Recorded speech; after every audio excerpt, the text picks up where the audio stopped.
Yang BBM, bahan bakar minyak, yang sekarang ini mengalami masalah kenaikan harga akibat perang di Timur Tengah. Maka untuk mengatasi itu, jalan yang pertama yang baik kita laksanakan, harus kita laksanakan, ia menyelesaikan harganya sesuai dengan harga internasional itu. Karena ada dua hal. Dengan menaikkan harganya, maka subsidi kita berkurang, sehingga fiskal kita tidak terbebani terlalu besar. Kedua, justru kalau kita naikkan harganya, maka pemakaian BBM akan berkurang. Orang akan menghemat. Dan ketiga, yang memakai BBM itu yang punya mobil dan motor dan lainnya. Bagi yang punya mobil tentu mampu untuk membeli dengan harga yang motor tentu menghemat. Jangan banyak bepergian. Pengalaman di negara-negara ASEAN seperti Thailand, Malaysia, Vietnam menaikkan itu tidak ada reaksi demo dari masyarakat karena masyarakat memahami bahwa itu bukan faktor, ini faktor eksternal yang tidak bisa ditunda, faktor eksternal yang tidak bisa diatasi oleh pemerintah. Jadi untuk stabilitas ekonomi kita, itu langkah itu harus menjadi pertimbangan. Justru pertama untuk mengurangi subsidi, dan yang kedua justru untuk mengurangi penggunaan BBM itu. Karena kalau BBM murah, orang akan bepergian seenaknya, orang memakai seenaknya kalau BBM murah seperti sekarang ini. Akibatnya kita alami kemacetan di mana-mana. Akibat orang pemakaian dengan murah. Assalamualaikum warahmatullahi wabarakatuh. Saudaraku semuanya, gimana kabarnya saudaraku semuanya? Semoga tetap diberikan kesehatan, kelancaran beraktivitas, dan rezeki yang berlimpah-limpah. Kembali lagi bersama kami di channel Pabrik News. Yaitu kali ini kami akan menayangkan berita yang lagi heboh di masyarakat ini,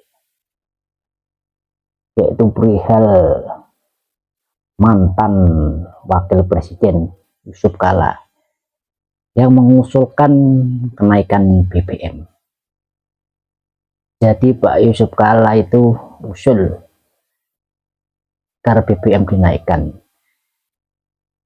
Berarti kalau BBM naik ya kan yang susah tuh yang rakyat kecil.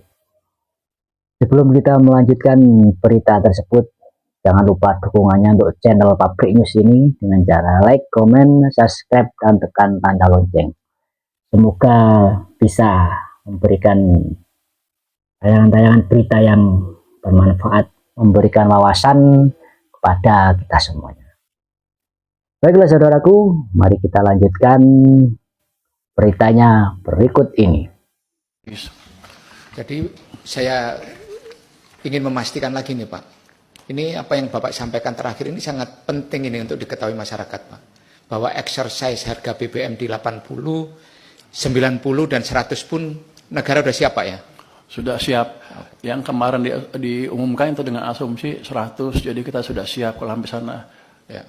Kita sudah siap sampai akhir tahun.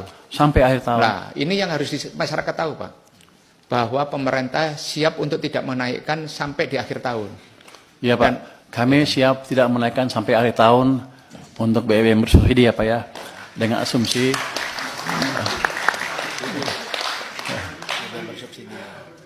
ya harga minyak $100 per barrel sampai akhir tahun sudah dihitung rata-rata ya, sudah dihitung. Artinya nanti ya tidak ada untuk yang bersubsidi ya. Yang bersubsidi. Kalau yang bersubsidi kan bukan hitungan kita ya. Saya nggak ada di anggaran juga. Jadi yang bersubsidi sampai akhir tahun aman. Jadi masyarakat di luar nggak usah ribut, nggak usah takut. Kita sudah hitung Pak. Di tengah krisis global, kakek Chaplin bukannya membangun persatuan, tapi justru malah membuat isu agar masyarakat panik. Mengapa? Karena adiknya koruptor ditangkap, dan Prabowo ingin hilirisasi batubara sebagai pengganti gas LPG. Ternyata kakek Chaplin selama ini bisnis impor gas LPG, makanya dia marah. Maka dari itu, waspadalah propaganda mereka.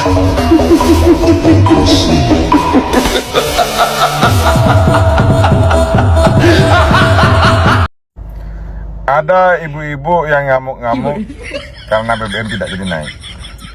Coba kita lihat nanti, kalau minyak ini nggak naik, apa dibalik ini semua, ya? Ibu Lia Medan, Aku Lia Medan. saya kasih tahu, Pak Purbaya tidak akan menaikkan BBM sampai akhir tahun ini. Jadi ibu siap kejang-kejang ya. Kau yang kejang. Kau yang kejang. Oh, jangan marah dong. Bahan bakar minyak yang sekarang ini mengalami masalah kenaikan harga akibat perang di Timur Tengah itu. Maka untuk mengatasi itu, jalan yang pertama yang baik kita laksanakan, harus kita laksanakan, ia menyelesaikan harganya sesuai dengan harga internasional itu. Karena ada dua hal. Dengan menaikkan harganya, maka subsidi kita berkurang, sehingga fiskal kita tidak terbebani terlalu besar. Kedua, justru kalau kita naikkan harganya, maka pemakaian BBM akan berkurang. Orang akan menghemat. Dan ketiga, yang memakai BBM itu kan yang punya mobil dan motor dan lainnya. Begini ya Bapak yang terhormat, Bapak pebisnis atau pengusaha selalu memikirkan keuntungan dan selalu takut rugi. Beda sama pemimpin yang memikirkan rakyatnya. Setiap mengambil keputusan penuh dengan pertimbangan dan takut salah. Salah kepada rakyatnya. Begitu loh. Yang makai BBM, mobil dan motor. Iyalah, masa saya jalan kaki ke pasar pakai bensin? Nyahon tuh. Kumaha tuh? Subsidi terhadap BBM bersubsidi itu tidak akan terus diadakan sampai dengan akhir tahun. Jadi waktu kita exercise, saya sudah exercise dengan harga minyak dunia rata-rata $100 per barel sampai akhir tahun, dengan exercise yang lain, pemotongan di sana sini, penghematan di sana sini, kita bisa pastikan defisitnya masih di sekitar 2,9% di sekitar situ. Jadi ingin menegaskan lagi bahwa harga BBM bersubsidi tidak akan naik sampai akhir tahun dan anggaran saya cukup. Kalau kepepet gimana? Misalnya harganya lebih tinggi lagi, saya nggak terkendali misalnya.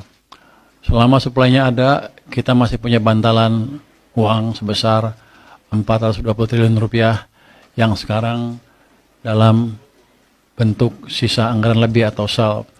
Kalau kepepet itu masih bisa dipakai. Tapi rasanya sih kita ke sana masih jauh karena harga minyak kecil peluangnya bertahan di atas 100 untuk waktu yang berkepanjangan kalau kita lihat politiknya di Amerika Serikat seperti apa. Jadi itu saya ingin tegaskan lagi, masyarakat nggak usah khawatir, nggak usah spekulasi bahwa saya kehabisan uang, gini-gini uangnya banyak nih, kayak benghar, kaya lah. Jadi emang daya beli masyarakat membaik, dan yang sebelah kanan saya ulang lagi, Purchasing Manager Index itu sekarang 53,8 tertinggi dalam beberapa tahun terakhir Pak. Jadi supply, demand semuanya dalam keadaan sehat sampai dengan Februari. Saya yakin kedepannya akan membaik terus. Next, kalau kita lihat dinamika global memang gonjang-ganjing kan mengganggu semuanya. Ada yang bilang rupiah hancur. Tapi kalau lihat betul Pak, itu sejak perang rupiah itu hanya terdepresiasi sebesar 0,3. Jadi sebetulnya bagus daya tahan kita. Yang real, yang pemain yang punya duit betul, bilangnya seperti ini. Tapi yang punya duit, yang nggak punya duit kali Pak jelek-jelekin Pak. Dia nggak punya duit. Nggak ada Pak. Terus kalau kita lihat yang CDS, IDR 5 year juga 5 tahun masih relatif stabil Pak. Harus ada fokus ke situ, dan jangan juga menteri itu kadang-kadang semua baik. Contohnya saya mengikuti pembicaraan Menteri Keuangan, wah semua baik, demand baik, ini baik, ini baik. Tapi di lain pihak kita punya defisit di Februari 135 triliun. Jadi bagaimana membandingkan antara semua baik, tapi defisitnya terbesar dalam sejarah per bulan, ya seperti itu. Contoh seperti itu yang menjadi bagian daripada. Kan ada beredar di bulan 2 bulan udah habis, 2 minggu udah habis, paling bulan Juli naik, nanti bulan Juli ada huru hara. Jadi masyarakat nggak usah khawatir, kita sudah hitung dengan exercise seperti itu. Kalau kepepet masih ada yang lain, kalau kepepet masih ada. Jadi pertahanan kita berlapis-lapis. Jadi saya ingin memastikan lagi nih Pak, ini apa yang Bapak sampaikan terakhir ini sangat penting ini untuk diketahui masyarakat Pak, bahwa exercise harga BBM di 80, 90 dan 100 pun negara udah siap Pak ya? Sudah siap. Yang kemarin diumumkan itu dengan asumsi 100, jadi kita sudah siap ke sana. Ya. Kita sudah Siap sampai akhir tahun. sampai akhir tahun. Nah, ini yang harus masyarakat tahu Pak, bahwa pemerintah siap untuk tidak menaikkan sampai di akhir tahun. Iya Pak, kami siap tidak menaikkan sampai akhir tahun untuk BBM bersubsidi ya Pak ya, dengan asumsi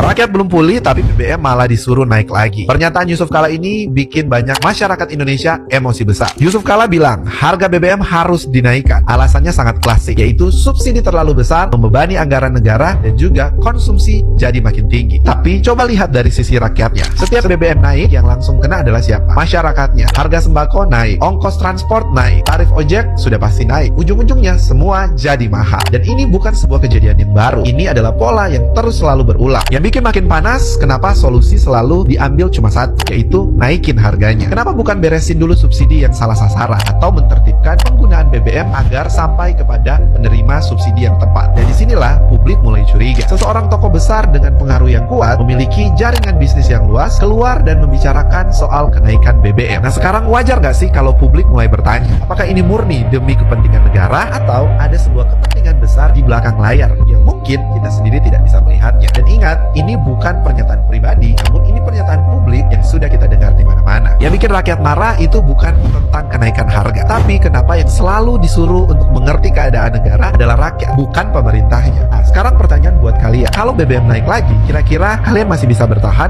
atau mungkin ini titik akhir kalian? Tinggalkan pesan kamu di bawah ini. Kenapa Pak Yusuf Kala akhir-akhir ini seringkali muncul dan mengkritik segala kebijakan Presiden Pak Prabowo Subianto?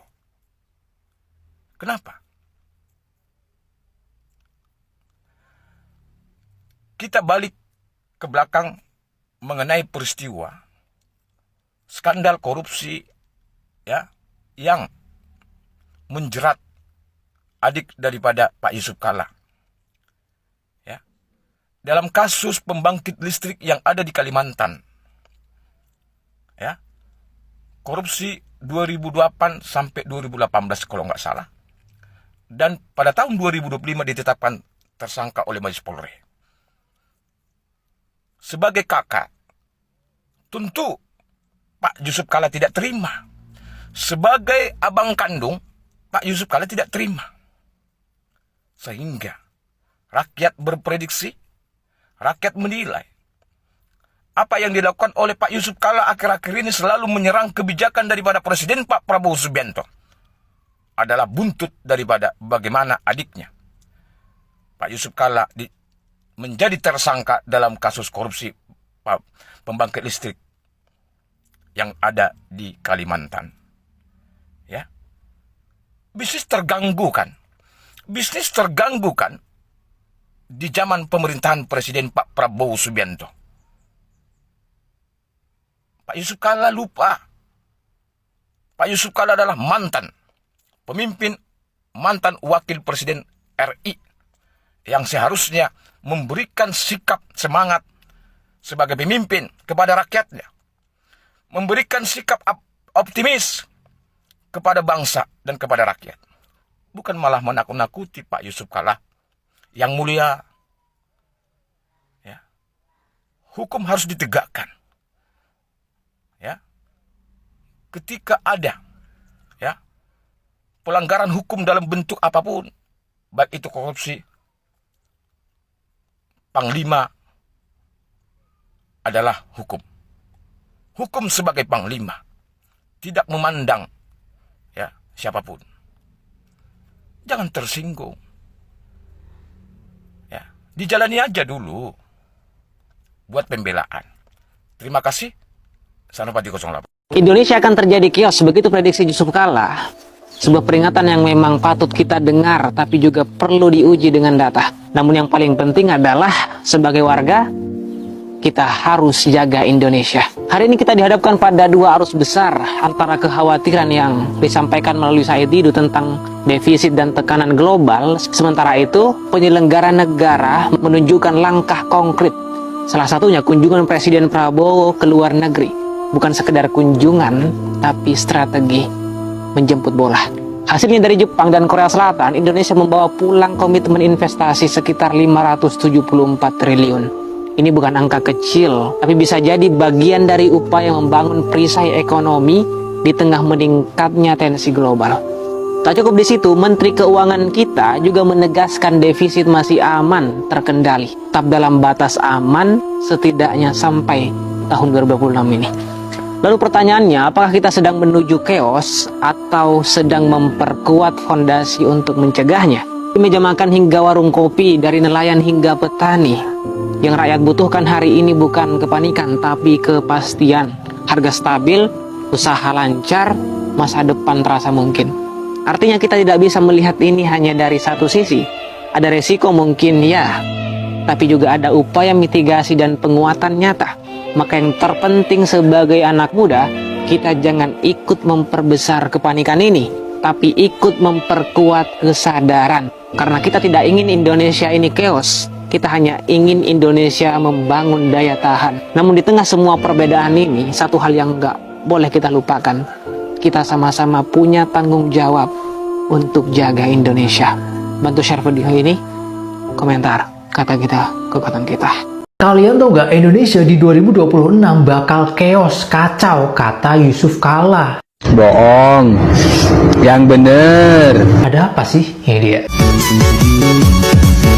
Baru-baru ini ada berita yang mengejutkan di mana Yusuf Kala memprediksi Indonesia bakal chaos di bulan Juli sampai Agustus 2026. Sebelum saya bahas lebih jauh, pertanyaan besar saya adalah kenapa Yusuf Kala bisa tahu kalau di bulan-bulan itu bakal terjadi chaos? Meskipun ketika saya baca beritanya ada dalih analisis fiskal ekonomi, tapi menurut saya prediksi seperti ini tidak cocok diungkapkan kepada publik. Saya jadi teringat sebuah kalimat, jika seseorang mengetahui sesuatu akan meledak dengan presisi waktu yang tepat, bisa jadi seseorang tersebut yang megang remote-nya. Bahayanya peringatan seperti ini bukan malah jadi peringatan, tapi justru jadi undangan. Ini mengerikan. Nah, kita sebagai warga masyarakat yang cerdas, justru jangan nunggu chaos itu terjadi, tapi mari jaga bersama-sama Indonesia kita agar tetap tentram. Karena kasihan loh, Pak Prabowo itu udah kesana kemari nyari kesepakatan geopolitik biar Indonesia itu aman. Jadi warawirinya Presiden Prabowo keluar negeri itu adalah langkah strategis dan pertahanan berlapis untuk menyelamatkan Indonesia. Makanya ketika pulang biasanya membawa oleh-oleh berupa investasi yang jumlahnya itu bisa puluhan bahkan ratusan triliun. Jadi dana kita bisa kita save, salah satunya untuk membantu masyarakat, salah satunya subsidi energi 100 triliun misalnya, yang ujung-ujungnya ya kembali kepada masyarakat lagi. Jadi ya bisa dikatakan wirawirinya Presiden Prabowo itu bukan pepesan kosong, melainkan sebuah langkah yang penuh manfaat. Tapi biar kalian menjadi manusia yang gak mudah terprovokasi, wajib untuk membangun mentalitas yang sangat kokoh.